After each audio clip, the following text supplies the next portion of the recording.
All right, guys, back here on Southeastern 16. Max had to make sure I said that right. Southeastern 16. If you're listening for the first time, yes, we have changed our name to Southeastern 16 from Southeastern 14. But this is the SEC Basketball Experience, episode number 6.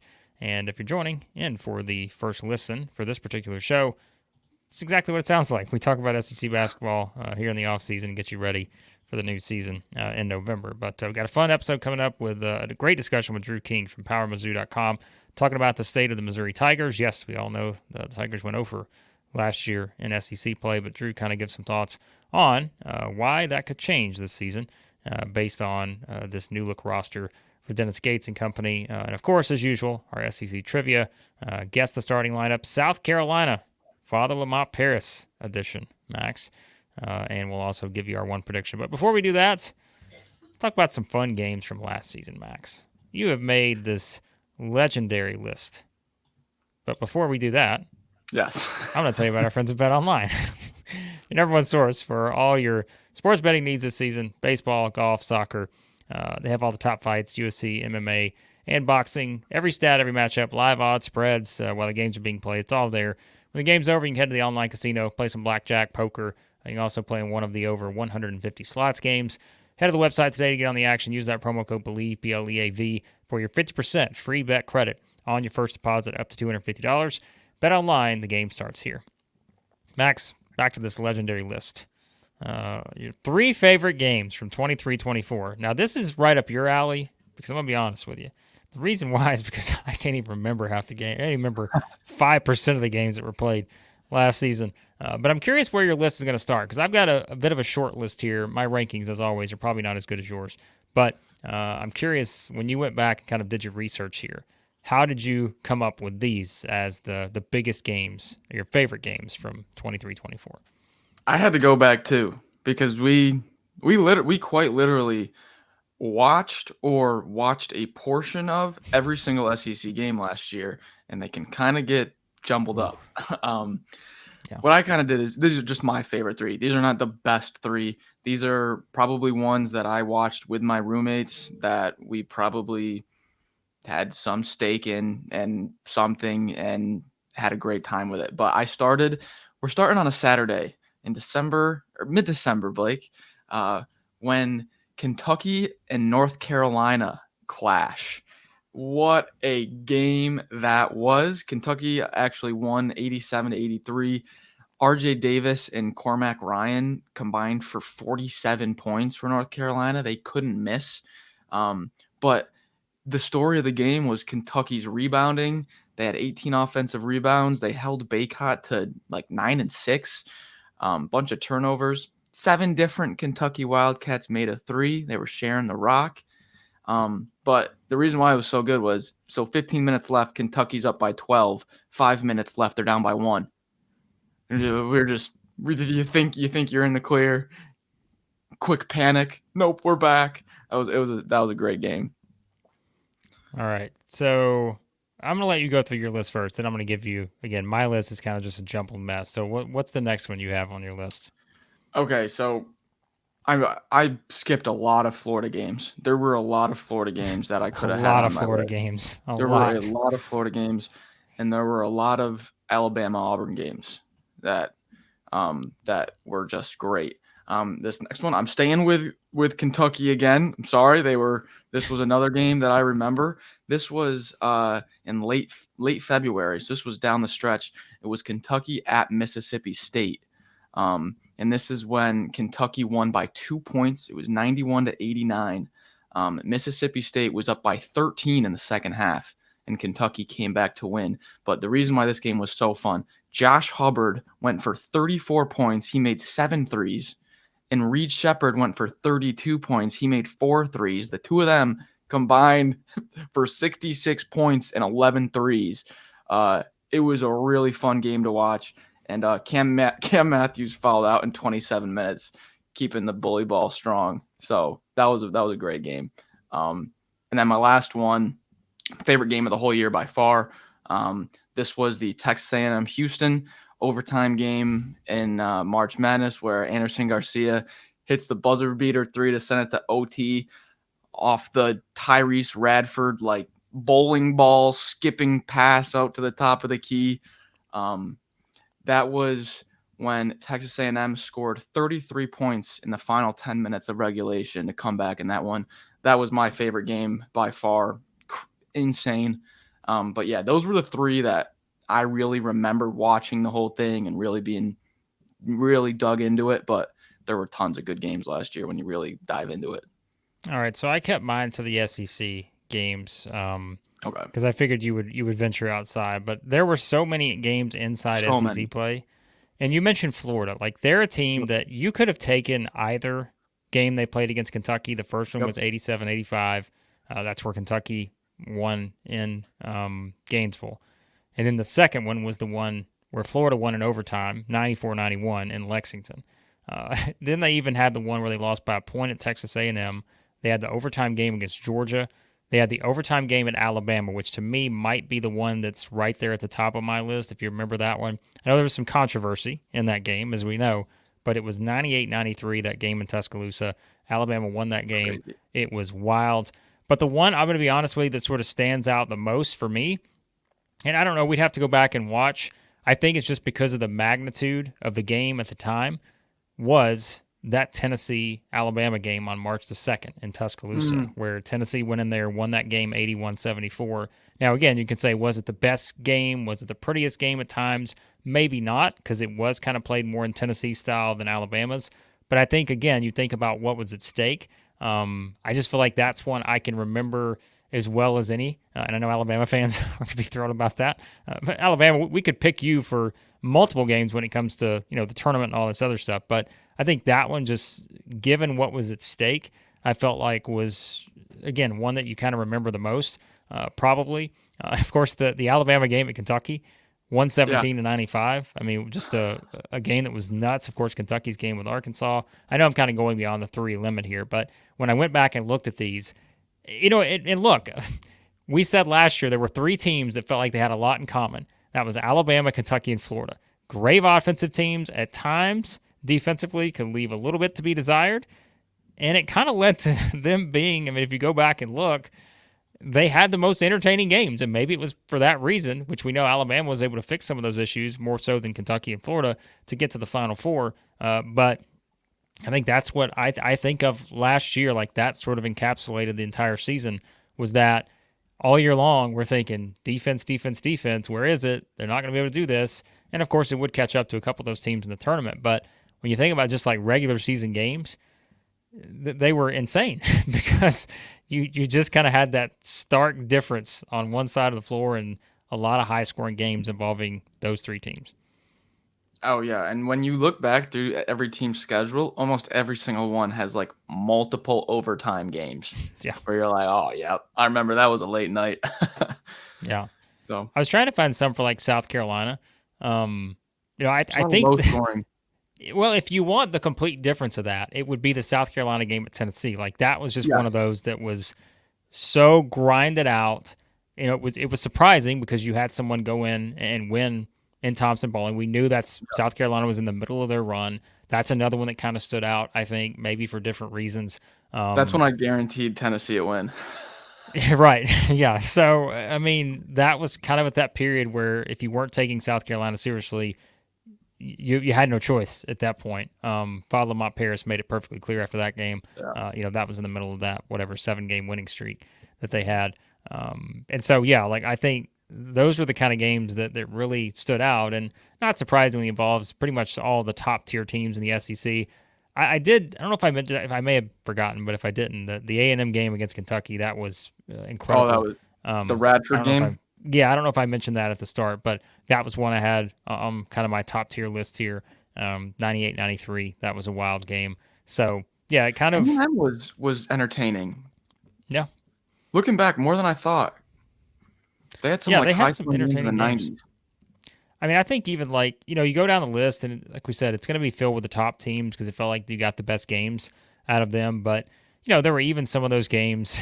I mean, I don't know, like Vanderbilt, right? Like they had some pretty interesting games at times. What was it? The one they beat A&M at home.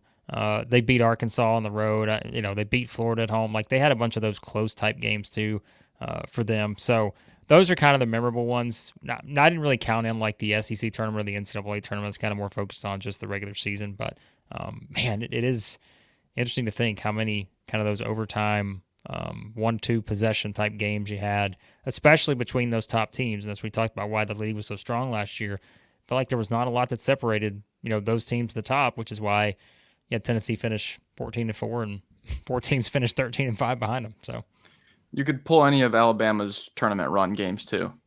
Yeah, right. There's the Grant Nelson poster. There's the Marques Sears shots. There's a lot to pull from on that run also. Yeah, and it is wild when we go back now in July and think about the games that were just played like 3 months ago or 4 months ago and how different all these rosters are now. Like it's not even the same team for most of these teams. And so that's what's always kind of wild about looking back at games. But yeah, I thought this would certainly be a fun exercise to sort of think back on that and see who are going to be the games of the year next season. There will be a lot of choices since it does look like, at least right now, Max, SEC could get double digits in terms of teams into the NCAA tournament next year. We talked about that in previous episodes, bracketologies and all that. So we'll see how it plays out. One of the teams that may be included in that may be the Missouri Tigers. And I know what you're thinking. You're talking about the team that went 0-18 in SEC play last year. Yes, and we are going to bring on Drew King because, this was a very fascinating discussion to kind of look at where things went wrong last year for Missouri and now where things can go right this season to turn this around. So a really in-depth discussion on the Tigers. So let's jump into our conversation with Drew King. All right, guys, we are here with Drew King of PowerMizzou.com, and we're here to talk Missouri basketball. And Max, it was not a fun season for the Tigers last year. It was a fun season the year before. If we could have just replayed that one, that'd have been nice, given all my Dennis Gates hype, as everyone knows. But Drew, it's always fun to catch up with you, and I'm just going to give you this question right off the bat here. Okay. 3 words, all I want to know, because I've asked multiple people this, and I think you always get kind of an interesting answer from each person. What went wrong? That's a great question. Better one might be what went right, but I'll stick to the one that you asked. So I think that first of all, injuries obviously played a huge part in it. And I think it's one thing to say like there were a lot of injuries, but with this team, the injuries all came at the same position, right? So you had Caleb Grill and John Tonje miss almost the entirety of the year. All of SEC play, those were Dennis Gates' like 2 top names out of the transfer portal. And both were supposed to provide a lot of wing depth for them. So with those 2 guys out, you really only had Tamar Bates and Kurt Lewis who could fill that 3 position. You even had like Caleb Brown, suffer a season-ending leg injury a couple games into the season, which I don't know that he's changing a whole lot, but he would have been at least another option to throw out there. So on top of that, I think that Dennis Gates maybe relied a little bit too much on thinking his returners could develop enough to kind of sustain the level of success they had the year before with Kobe Brown and Demoy Hodge. You had Noah Carter and Nick Annor, who kind of were the same players they were the year before, but taking on bigger roles. And I don't know that they were necessarily ready for that. And so I think that kind of all accumulated into the season that Mizzou had this past year. Yeah, well, we've got a lot. We've got a lot more transfers. So hopefully hopefully there's not too many injuries here. We'll get to the transfers, but what I'm kind of curious about first off here, Drew, is some of the freshmen. I feel like they've kind of gotten, and this has kind of been a storyline with most teams here as we've been going episode by episode. We want to talk about all these big name transfers, but like there's a lot of quality freshmen that are already on these rosters that just kind of get, piled down on all the talk. Just kind of run me through a few of the freshmen. I'm personally cannot wait for Boateng, but just for the listeners that are not familiar with this freshman class, what are we getting here? Yeah, so this is going to be, it's ranked as a top 5 freshman class in the country, right? So there's 5 guys that they've brought in. You mentioned the big name, which is Annor Boateng. I've seen him play a couple of times, and every time I think like, oh, he's ready for college right now. Like he's got that kind of size and strength to him. Really athletic guy. Should have no problems getting downhill and defending at this level. I think the big question with him is just his jump shot and how quickly that can come along. But he'll be able to score in a lot of different ways. I think that he'll be a part of the rotation from day one with Dennis Gates. Next guy I would point out is Marques Allen. And he's what we call a CY special. So Mizzou's assistant coach, Charlton Young, has recruited a lot of guys to the NBA, and they all kind of look alike, right? It's Devin Vassell, it's Scotty Barnes, it's Patrick Williams, it's big, athletic, and lanky guys. He's like a prototypical Florida State kind of wing. So I think Marques Allen's going to be probably the best defender out of this class. The big question again is just like, can the offense come along enough for him to make his way onto the court? Then you've got the 2 big guys, Peyton Marshall and Trent Burns. Peyton Marshall is y'all seen the mountain from Game of Thrones? Like that's like, to me, like, he's just gigantic, but has put a lot of work in on his body so he can kind of be conditioned to the college game. So he's another guy who's got the size to play right away. It's just, is he ready for big minutes like that? Trent Burns, I think, is going to take a little bit longer. He's 7'2", but probably the same size as Connor Vanover was, like pretty skinny. Mm-hmm. But he's able to kind of step back and has shown some range from the 3-point line. So he'll be kind of an intriguing piece in the mix. And then last but not least is T.O. Barrett. He's a 6'5" combo guard, another guy who's really strong and can defend multiple positions. Kind of a connector guy, right? He's not necessarily your lead point guard, and he's not necessarily your go-to option at the scoring guard spot, but it kind of reminds me of Trago Million a little bit, where he just wants to do whatever it takes to win. And so I can definitely see why Dennis Gates would be interested in somebody like that.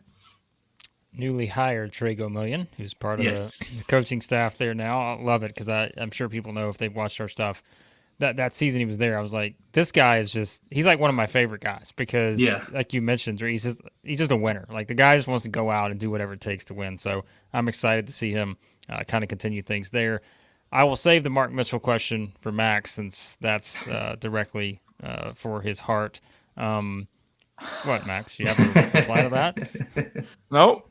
I mean, as the resident Duke guy, I figured you'd have something to ask about Mark Mitchell. But I want to ask about Caleb Grill.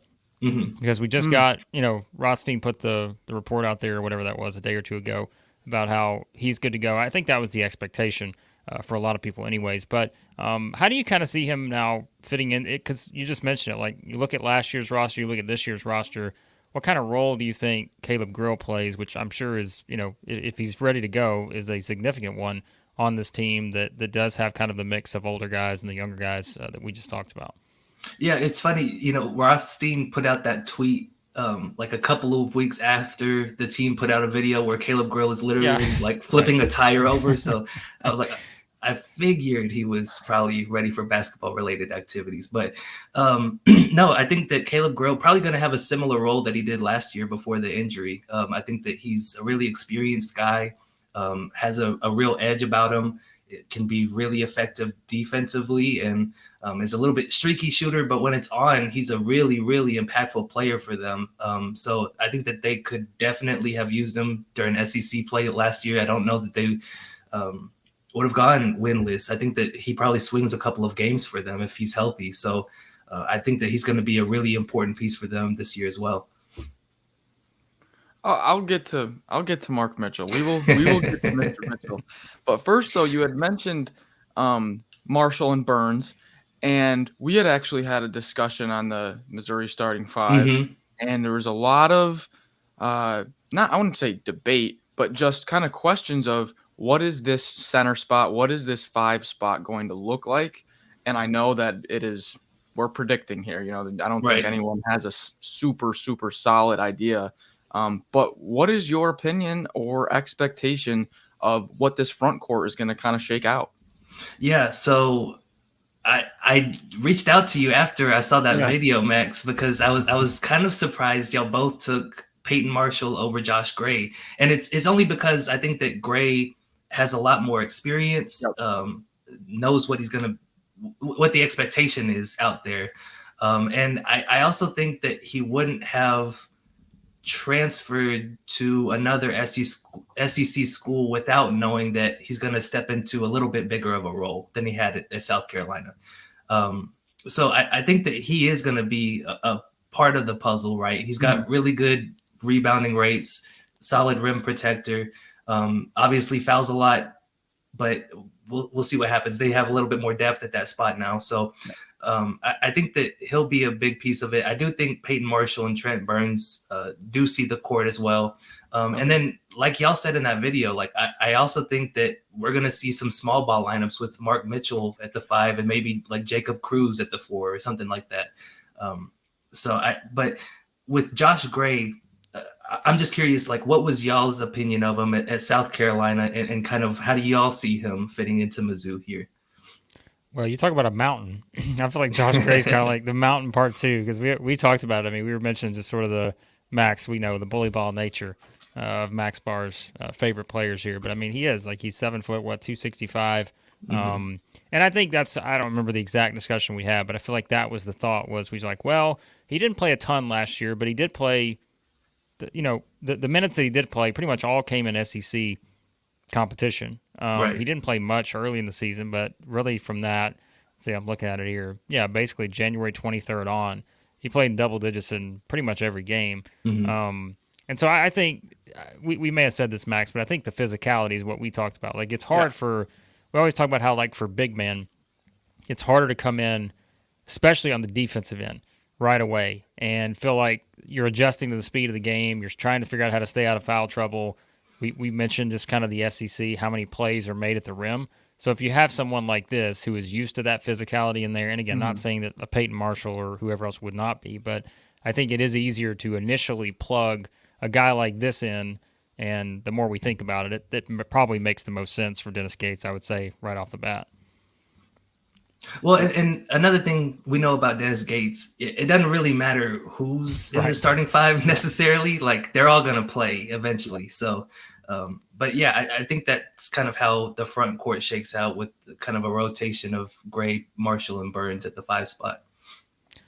I think if you look at the past couple seasons for the Dennis Gates era, again, one completely different than the other, but there have been some common themes in terms of, I would say, defense has been left a little bit to be desired at times, probably putting it lightly. And, there's some other things I think you look at as well. There was obviously a drastic difference between the first team and last year's team in terms of shooting and those kind of things. Do you feel like with what they brought in, because I think that the defense is the one we keep going back to. And obviously the offense took a big step backward last year. It was not the same. You mentioned why earlier. You kind of had guys in the same spot they were in the year before, when you had to figure out how do you make up for what Kobe Brown and Demoy Hodge did, DeAndre Golston, those guys. But do you see this team being a team that can take a significant step forward defensively, or is it just kind of the same where a lot of what they're going to rely on will be, we've got to force turnovers, we've got to get the ball out and go to help us offensively? Or do you feel like, hey, maybe this team is a little bit better defensively in the half court with the current roster? I think it's a little of both, right? Like, I don't expect Dennis Gates to stop hunting turnovers necessarily. Like, I still think they want to get out and go on that front. But you look at the guys that they've brought in, I feel like they've upgraded size-wise at pretty much every position, right? With Tony Perkins being 6'4" and Mark Mitchell being 6'9", and then you've got, Peyton Marshall and Josh Gray, who are 280 pounds plus, right? So I think that they'll be able to hold up a little bit better. Whereas with these past teams, you've got Kobe Brown at the 5 spot, or Connor Vanover and being pretty skinny at that spot. So I think that you've also got, like, you don't have Nick Honor at 5'10", having to guard SEC guards anymore. So I think that they'll be a lot better on that front. I think the bigger question for me going into this year is actually on the offensive side of the ball, because a lot of the guys that they brought in have kind of questionable jumpers. And Dennis Gates wants to shoot a lot of threes, and not everybody has proven that they're going to be able to do that effectively. So for me, at least, that's kind of where the bigger questions are for this roster. All right, I think that almost leads me into my next question. So, Tony Perkins, Marques Warrick, Jacob Cruz, and Mark Mitchell. I don't want to leave Gray out, but we just spent a few minutes talking about him. Those four guys. Which of those four guys, Perkins, Warrick, Cruz, Mitchell, is not being talked about enough, or their impact is going to be bigger than most people think? Which of those four guys, because they're all pretty big names, if you've been keeping in touch with the transfer portal and everything, those are four pretty big gets. Which of those four guys is going to bring a little bit something more, in your opinion? I'll go with Marques Warrick. I feel like people kind of know about, like you said, Tony Perkins and Mark Mitchell. I think that Jacob Cruz probably isn't being talked about enough, but I think that everybody kind of knows what he's going to do. Yeah. With Marques Warrick, like, this is the nation's leader in career points. I feel like we don't talk about that enough. He's a bucket, right? He's a walking bucket. And I think that he's going to be kind of a mini version of DeAndre Golston in a sense, right? Where if everything is kind of stuck in the mud, they're going to give him the ball and say, go one-on-one with somebody, help us get out of this mess. I think that he's going to be a really important player. Dennis Gates obviously knows him from his time coaching in the Horizon League. So I think that there's a reason that they went after him. On top of that, like, Tony Perkins and Ant Robinson and T.O. Barrett are kind of the only other point guards on the roster. So I think that Marques Warrick is going to fill a big hole as one of the guys that can bring the ball up for them. I mean, we've gone 15 minutes, and we haven't mentioned the name Tamar Bates, which I think is interesting because, that's like, I remember Max, I've been telling how many videos we did last year where we're like, Missouri had a chance because of Tamar Bates. Like, that was it. And, you kept thinking, boy, if he didn't do this, if he didn't do that, who knows how that game would have turned out. But they were close in some games, and some of those were because of Tamar Bates. So I guess, Drew, it's kind of the same question I asked earlier with Caleb Grill in a different situation, obviously. But with this roster, this particular team, how does Tamar Bates' role change? How does it, what are your expectations for him now? Another season kind of in this system, playing the style we saw, what can come of it from last year, just based on, again, kind of how we saw him, kind of develop his game. But what are your expectations for him now in his second season at Mizzou? Yeah. If Tamar would shoot a little bit more, I feel like he could be the leading scorer on this team. He's super efficient pretty much everywhere he goes up. Needs to be a little bit better finishing around the rim, and I would bet that that's a big focus for him this offseason. Because I know it was a focus for them during the season. So I think that Tamar is going to be a real leader on this team after what they went through last year, right? He kind of knows what Dennis Gates' expectations are. And I think that he'll have a pretty similar role that he did last year, kind of playing off the ball. So I still think that he's going to be one of their main offensive options. I think that he'll probably still find a spot in the starting lineup. So I don't have too many different expectations than I did for Tamar last year. Okay, now let's get to who I've been waiting. So Mark Mitchell, if you look on a depth chart for Missouri right now, if you're trying to paint one out, I feel like most people would put him at the 4, if that's fair. You look at his freshman year at Duke, he's at the 3 the whole year. You look at his sophomore year at Duke, he's at the 4 the whole year. We have just been talking a little bit about possibly the idea of maybe slip him up to the 5, some even. Just what is the difference from last year's team to this year's team that just Mark Mitchell is going to make? Repeat that question. I'm sorry. So last year's team, we had Noah Carter at the 4 for most of it. A little bit of Aiden Shaw, a little bit of Trent Pierce, and then at the 5, kind of a rotating mix. But now we've got this guy in Mark Mitchell who's played an entire 2 entire seasons at Duke with huge minutes. So with that team last year, what we didn't have in the front court, add in Mark Mitchell now. How does that change things? Like, what is Missouri going to be able to do, or what's the impact going to be that Mark Mitchell brings specifically? Yeah. So y'all were asking me earlier about kind of what's going to change defensively for Missouri, and is that still a big concern? And I feel like Mark Mitchell has washed away most of my concerns by himself about the defensive end. I think that he's going to be a star for Missouri. And it's just because he was ranked really high out of high school and just kind of accepted the role that he was given at Duke. And it really hasn't had a chance to show what he can do in a real feature role. And so I feel like he's going to get that chance at Mizzou. He can guard 1 through 5 pretty effectively. I don't feel like he's going to get necessarily blown up on the block if he has to slide up to a small ball 5 spot. Like, he's got that kind of strength. So yeah. And then in the paint, I feel like he's a little Kobe Brown-ish, right? Like, very strong, can bully mismatches down there, really athletic. So I think that he's going to be really, really good for Mizzou this year. Just the big question for him, like a lot of these guys, is just the jump shot, right?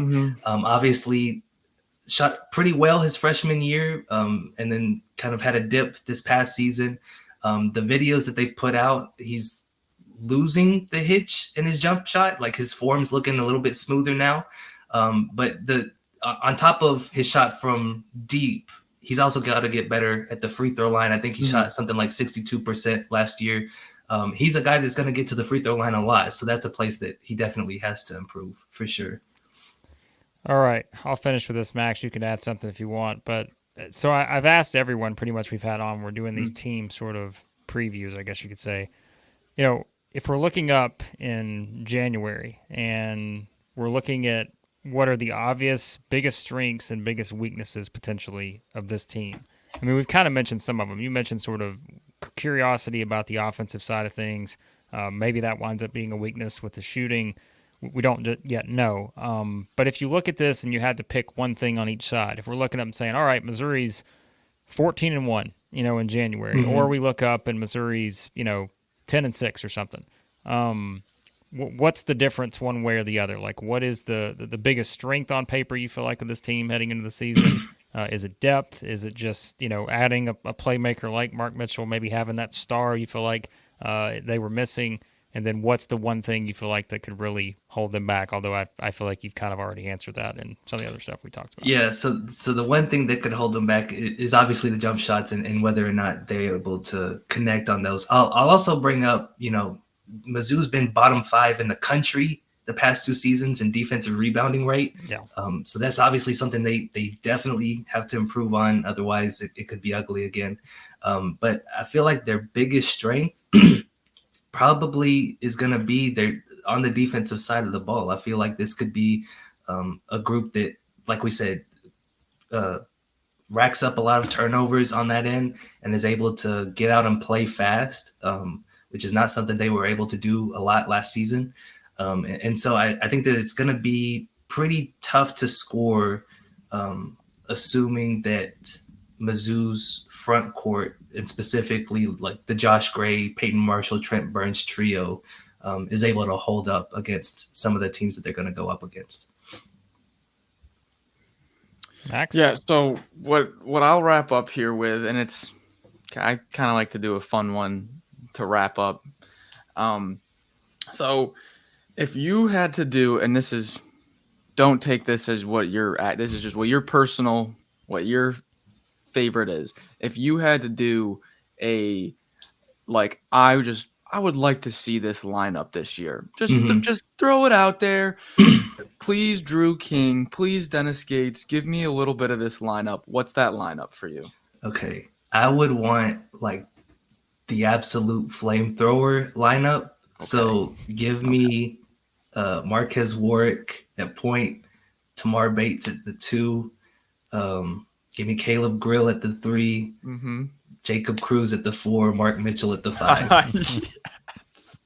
There it is. I know you like that, Blake. Yes. I love it because we tried to make that argument. We did we were like guess the starting lineup. I'm like, I know we both kept looking at it and we're like, Mitchell's just not really played the 5. They're not going to do that. But then I'm like, Max, the more we look at this, I don't know, man, it's kind of interesting. If you look at it, like you could have a lot of fun with this idea because the reason too, I feel like we said this was because if you're playing that lineup, they have so many big guys on the roster to where like even Mark Mitchell at 6'8", you're like, well, that means you're going to take a step down at the 4. Well, not really because Jacob Cruz is 6'8" too.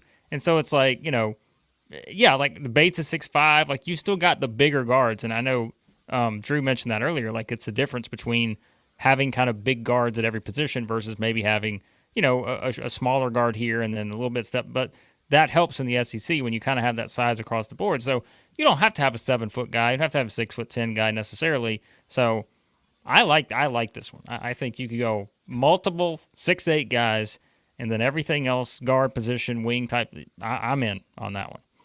So can I wrap up with a question for y'all? Uh-oh. Okay. No, so we talked about obviously like all the transfers that they brought in, all the freshmen that they brought in.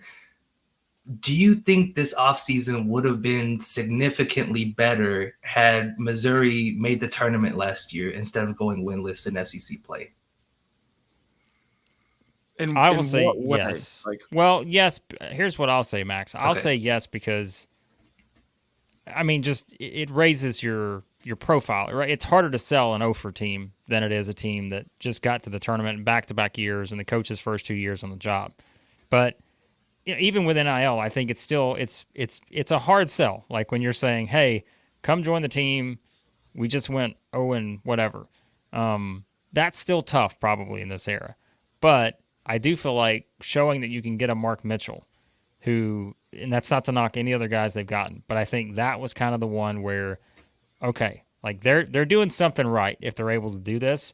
And so, yes, it probably would have been easier to sell kind of where the program's at because you could also just say, well, there's nowhere to go but up. And I hate to say it that way, but it's kind of true. But I still think they did a pretty good job because, I mean, and we're not going to give away like our rankings or anything, Max, but we've debated. We're like, we feel pretty strong that Missouri's an NCAA tournament team within this group of maybe 10 in the SEC that are NCAA tournament teams. And so I think we may wind up having them higher than other people will have them, but that's not just my Dennis Gates bias coming in. I think it's also just when you compare their roster and you look at some of the other teams, to me, at least on paper, there are not a lot of teams that have the kind of depth that Missouri has. And I think that could be the most interesting thing. And like you said, Drew, if there is a big defensive improvement and, Mark Mitchell is kind of a superstar and you get Caleb Grill back doing what he can do, we talked about all the intrigue with all the new guys. I mean, there's a lot to be excited about there, I think, even though some people will be pessimistic, probably just based on, and I don't know that I could blame them, based on what happened last year. So, yeah, I would say obviously every team is trying to make the tournament and use that as a selling point. But I think having that first year, that big first year, 16-3 at home, just how fun that team was, how exciting that team was, the NBA on the team. I think having that to shoulder to say like, hey, look at the team. We lost this guy. We lost this guy. We lost this guy to injury. You can kind of understand, like as a recruit or as a transfer, like I can see how it went wrong here, and I can also understand what happened the first year. But let's say Gray is the starter, and let's say it's either let's say Warrick and Bates are the first two off the bench, or Warrick and Cruz, or something like that. You're going grad, senior, junior, grad, and then your first two off the bench are senior. Mm-hmm. I mean, so you have that, and now you have probably the most motivated coaching staff in the country. I mean, if there's any sort of like fire starter for motivation, a season like last year is going to do the trick. So I don't know. I'm not going to say going over in the SEC was a good thing, a good selling point, but having that first season in the bag to have that foundation and then that season as motivation. I mean, geez, I'm a glass half full guy, but I like this spot, this motivational spot, the recruits they got. This is a staff with a fire lit underneath them right now. Yeah, so my thought was just kind of like, if you make the tournament, I still don't know that you could do a lot better than Mark Mitchell and Tony Perkins as the headliners in your transfer class. I think that, like y'all said, they did a really good job in the portal this year. And Max, you're absolutely right. Like that first year making the tournament obviously helps a lot, right? It's kind of an anchor that you can point to. So yeah, I'm kind of with y'all. I think that there's a lot of reasons to be optimistic about Mizzou this year. Well, the Dennis Gates revenge tour is on, and a lot at stake for me, maybe going into this season as well. But your client, no, my client, yes. But we'll see if we can turn things around. But anyways, Drew, always fun to catch up with you, as we said. I'm sure we'll talk to you again here soon, probably before the season. If I'm like, we're getting close, but we're still 4 months away from the start of the season. But yeah, again, let everybody know where you can find all your stuff there at powermizzou.com and anything else you're working on. Yeah, so find all of my stuff on powermizzou.com. You can follow me on Twitter at DrewKing0222. And we should have a lot of off-season content coming out. Good. Thank y'all for having me on. Good luck in trivia next round. And I'll see y'all next time. All right, that was Drew King. And yeah, Drew with some great insight into this Missouri team. And man, lots of options this year for Dennis Gates. And I think that margin for error we talked about was so slim last year. It feels like they got a little bit more of that this season, which is always helpful in the SEC, knowing that one injury, man, it's the depth and the talent in this league. Man, you got to have it. So, all right, Max, let's jump into trivia. We started to pick up some steam here on trivia in recent weeks. Let's see if we can keep it going. I will let you ask the question to me first. Well, you have picked up some steam. Well, that's true.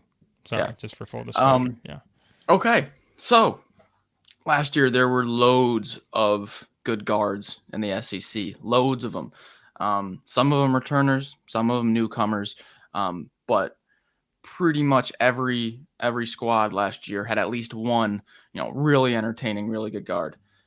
My question to you is, which guard last year led the conference in assist rate?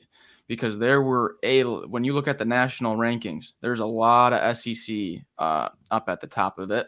So, and there's one guy. So I'll give you the assist rates, and I want you to tell me who the number one guy is. Okay. So the top five assist rates. Number 5 is 26.8%. All right. Then it jumps up to 28.4 and 28.7 for 4 and 3. Number 2, a little bit higher, 29.8%. Okay, so all relatively the same. And then number 1 is up at 33.9%. So there's a big jump there into that number 1 guy. Who is he? I feel like I should know this. Man, like is it obvious, or is it like one of those where I'm just gonna be? It is obvious. Okay. Yep. Huh. Well, when you hear it, you'll be like, okay, yeah, I don't know why I didn't. I mean, Mark Sears feels almost too obvious, right? Is that your? Well, I'm just saying, like it almost feels too obvious if it's Mark Sears. So, like, I'm wondering if it was that clear that he was the front runner. I mean, though, the more I think about it, the highest scoring team. Point guard, he scores a lot. Other guys score a lot. He was a point guard. I'll clarify that. Okay, so it's not Mark Sears. Thank you for the hint. Walter Clayton's an interesting one, but I don't, or maybe was Pullin more of the. No, it may not be. I don't think it was Clayton. Oh boy,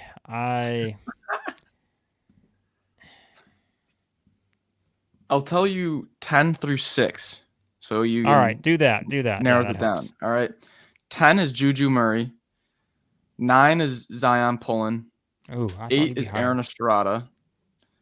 7 Sean East, and 6 Justin Hill. That's 10 through 6. All right, so that leaves guys like Taylor, Ziegler, Sears.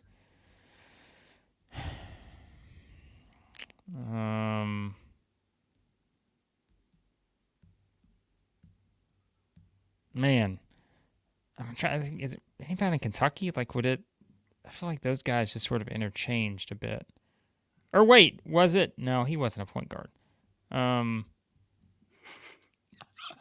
The wheels are with, turning. I mean, you kind of said it wasn't Mark Sears, but like that would be my most obvious answer. So I wonder if it's as simple as Zakai Ziegler. Yeah, I'm gonna go Ziegler because he had to connect on the team, and so if Ziegler was assisting to connect or someone else, then I could see Ziegler being that guy. So I'll go Zakai Ziegler just because of the connection with the highest scorer in the league versus you kind of told me it wasn't Mark Sears. So I'll go with Ziegler as the second choice. Ziegs. Aha.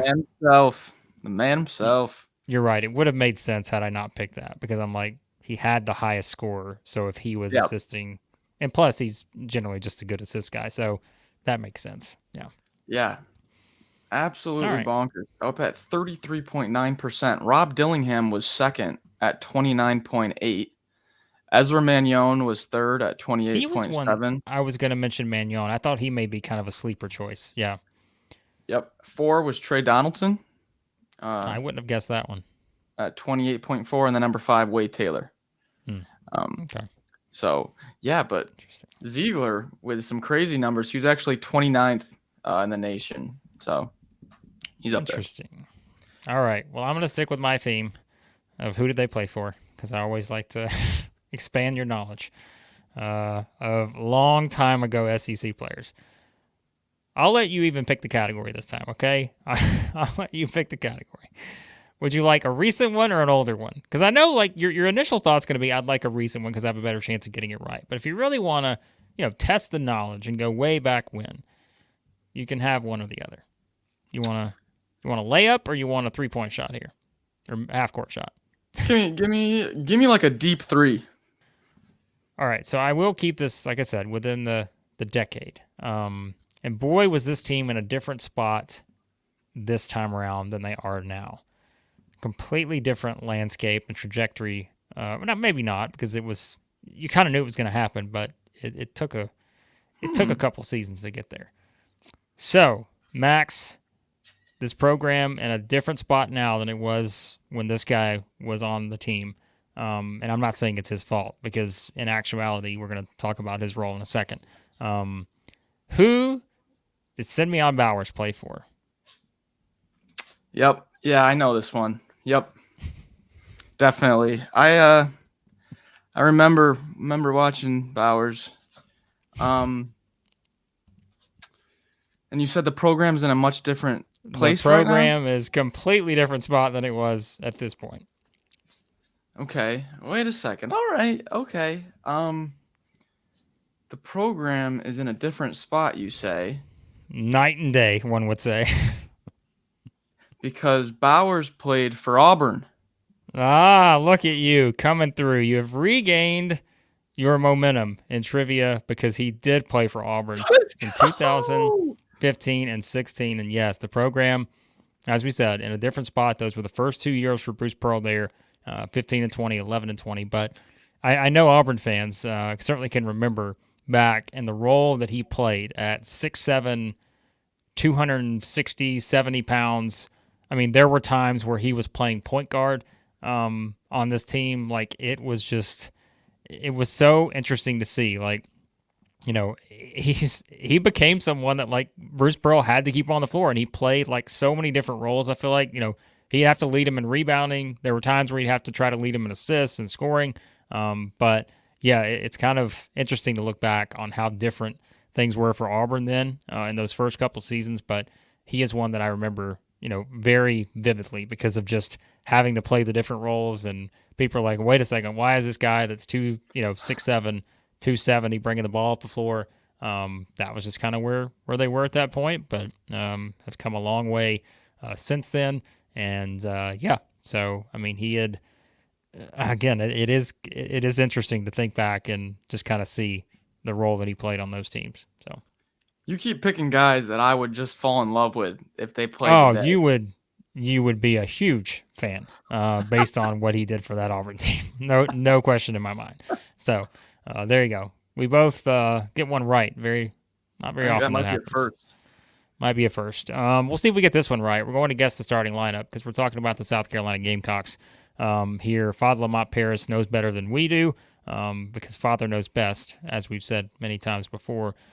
But Max, this is a different roster this year, and Yep. I think this one, I don't know. I don't have a great feel. As we said, some of these have felt like pretty much slam dunks on what you're going to get. There's certainly a couple spots we feel pretty confident about. Collin Murray-Boyles is going to start. I don't think we have any doubt about that. I think beyond that, I mean, you would assume Nick Pringle's getting the start. Pringle. Yep. Just based on, coming in from Alabama. So you feel like your front court's pretty much set. Then I guess from there, we try to figure out how, we do the rest of these spots here and figure out who's going to slot into these roles, knowing that some of our favorites for the Gamecocks from last year have exited. Yeah. So, okay, let's work backwards. So we got Pringle at the 5, Murray-Boyles at the 4, and behind Murray-Boyles, I might say this first name wrong, Okku, Federico. If you know Federico on Pitt, big man. This is his younger brother. Seen some Pascal Siakam comparisons to Mr. Federico. So watch out. Not saying no one's starting over Murray-Boyles, but watch out. So yeah, Pringle, Murray-Boyles. I'm going Davis. I'm going Zachary Davis at the 3. Yeah, I forgot to mention him. Yeah, he's another one I think you can slot in there. Yeah. I mean, we saw him at I forget, it might have been the 1-3-1 zone. Right at the top of the key there, Zachary Davis, like by himself, could like disrupt the entire offense with how good he was down the stretch there. Myles Stute right behind him. Very good off the bench, 3-point shooter, but I feel pretty confident Zachary Davis is going to start on the wing there, Blake. Yeah, I was going to say, I don't know why I didn't group him in. We did talk about him quite a bit. Kind of in those different spots he played in for that team last year. I'm curious what you think about this guard group because I think there are multiple combinations I feel like you can work with here. Yep. And it really is a question, like we said. You've got some of the returning guys. Jacobi Wright's there. Yep. And I'm curious like how that rotation looks because we know too, a very talented player joining the roster. And so, yeah, like this is the most fascinating part of this thing is the backcourt. I think to see how Lamont Paris uses the backcourt, knowing you got a top 50 guy coming in. He's a South Carolina native. I know like sometimes we're like, well, that doesn't really matter, but it does. It is. He is someone who has come into the program as a highly touted recruit. We're talking about Cam Scott. And I feel like there will be, hey, let's get this guy out there. And if he's ready, which when you watch him play, I feel like he's ready. I'm curious to see if that's kind of where they go from the start. And if so, I mean, hey, you're already building out a pretty dangerous starting lineup here, if that's the case. So, yeah. So my cousin actually went to high school with Cam Scott. So I got the inside scoop. No, you got the intel. Okay. No. But I have dug into him a little bit. And on the Trilly Discord in the South Carolina channel, they feel pretty strongly that Cam Scott, is going to get a starting spot. They feel pretty confident in that. And hey, if they're more tapped into that team than I am right now. But you have the 1 and the 2 at Morris Ugusic. I'm gonna slate him as a guy off the bench. I'm not gonna put him in there right now, but he could take a leap. I kind of put him into almost that like Denzel Aberdeen kind of category, guy that might take a leap here.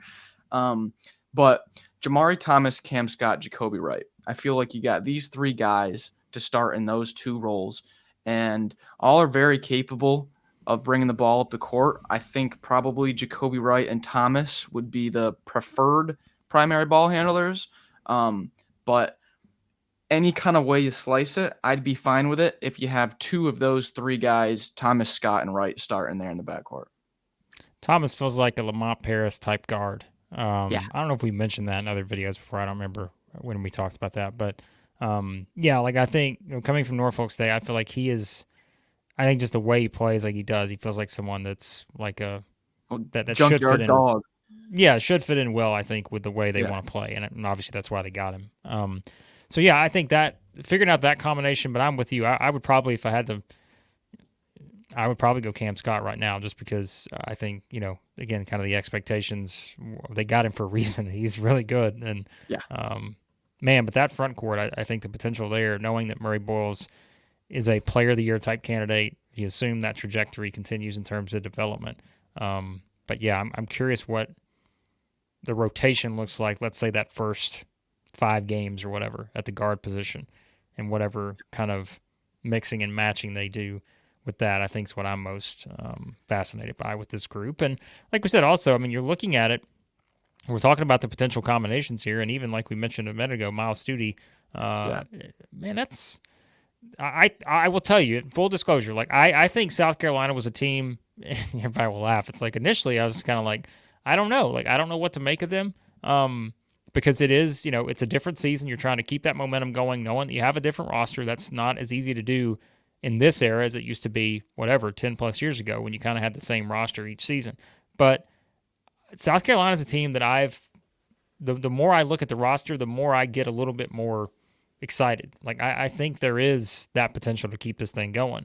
And I know a lot of South Carolina fans were making a lot of the bracketology, and Lenardi didn't have them in and all this. But as I said, it's the way you want it. That's the way we play the game here. Like, you want them being underrated because it worked really well last year. So Yeah, I think when you look at it, you really like that foundation of, Zachary Davis, Murray-Boyles, Pringle. It's going to be a nice defense.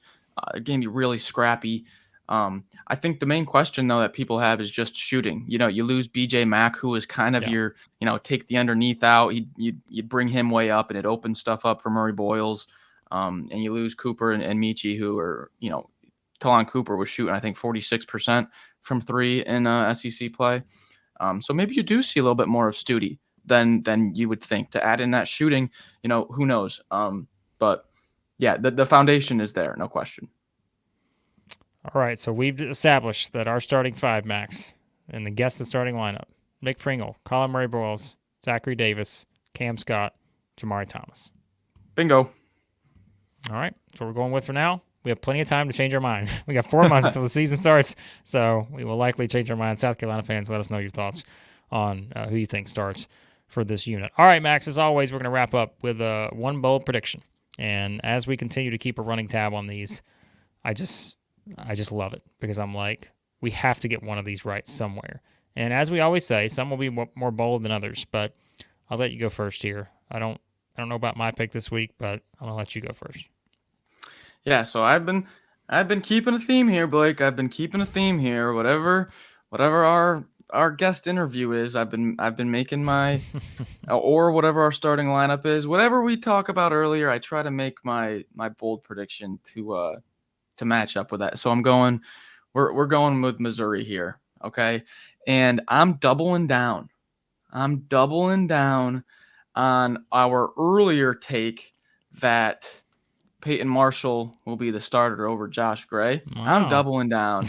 And Peyton Marshall, welcome to the SEC all-freshman team. Welcome, Peyton Marshall, because you know why?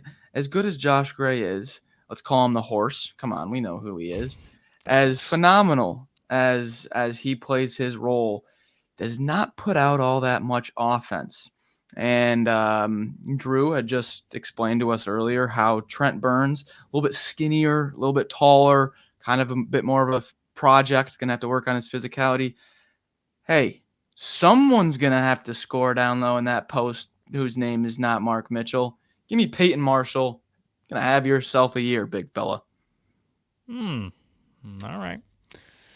Okay, so one of the problems here is me trying to keep up with what I've actually said before, but I think I should be noting these probably as well as you are right now on this. But I'm gonna, and like we say, some of these are bold predictions, and you're trying to figure out exactly how this thing's gonna play out. And I was going to go back to Vanderbilt for my prediction, but everybody kind of keeps making fun of me. They're like, you just keep bringing up Vanderbilt. I'm like, I get it, but I get more interested in this Mark Byington team. We need our guy Sam Smith to say that. But I feel like we should just get a clip of that and just loop it in anytime we talk about Vanderbilt. Like always, just anytime we're going to go say Mark Byington, just put Sam's. Just have a button we press to do it. Yeah. But I'm gonna kind of go with a breakout star type theme for this one. Okay, because I feel like there's a lot of candidates we could choose from, right? I mean, we've talked about them in some of these teams. We've already kind of done a deep dive into, in some of the interviews and such. But I feel like I can't go Chris Youngblood, which was one of the ones I had on my list because I'm like, we've already just kind of hyped Chris Youngblood up to like the biggest level we can. Yeah. So I'm gonna go to your team, one of your many teams, to the Ole Miss Rebels. And say that, this is a guy who started in the SEC, which, once again, he actually does have a Vanderbilt team. He started at Vanderbilt, went to Belmont, and now he comes to Ole Miss. So I will say that one of the breakout stars this upcoming season is Malik Dia. I love it. Because if the Rebels are going to have success, I think they need him to be that. Remember, you go back last year, he was, what is the numbers? I got to pull up the numbers he averaged at Belmont. 17 points, 6 rebounds, shot about 49%. And I think, he's got the size. It's 6'9", 240, 245, whatever he is. I think that's what I'm intrigued by. And I think that you and I have talked about with Ole Miss, like, will we see more of a Chris Beard type team this season? And I think if that's going to happen, you've got someone that can, block shots. And I know, like, foul trouble is going to be one of those things, right? And I think, as always in the SEC, when you're coming in trying to adjust, but I don't know. I think there's the potential for him to have a breakout year right away here at Ole Miss, which you're expecting if you're bringing him in kind of at the spot. So he's playing alongside Brakefield. There's opportunity. So I'll go Malik Dia as a breakout season for the Rebels, one of the breakout stars of the SEC. That's those Chris Beard forwards. Telling you, there's a long history with him. He likes those. He likes that kind of undersized, versatile, can switch defensively, isolate him offensively. I like it. Ole Miss is a team I don't have a great read on yet, but when you look at that starting five, that's a pretty good lineup. Love the offense. Yeah. Maybe that's a tease, Max. How about we do guess the starting lineup Ole Miss next week? How about that's the next team up? How about Sign that? me up. Nice segue into the next episode of the SEC basketball experience. But there you go. There was a lot of interesting information on SEC basketball. Again, we appreciate Drew King for joining us. A lot of fun as always as we look through some of these teams and, try to figure out how this league's going to play out in 24-25. But for now, be sure to hit that subscribe button, hit the like button. Again, we are Southeastern 16. Be sure to update anywhere if you got us bookmarked. We're on Southeastern 16 everywhere, so you can check that out there. We're always looking for sponsors. If you want to sponsor the show, you can reach out to caroline.smith@southeastern14.com. We know it still says Southeastern 14, but trust me, it will filter.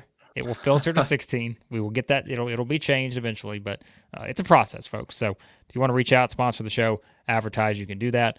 Millions of folks have checked out everything we've done here at Southeastern 16 over the past little while. Hundreds of thousands of visitors per month watching these videos and shows. So if you want to have your show or have your product, advertised here, reach out to us. We'd love to do it. So again, we appreciate you guys watching and or listening as always, and we'll talk to you again here soon at Southeastern 16.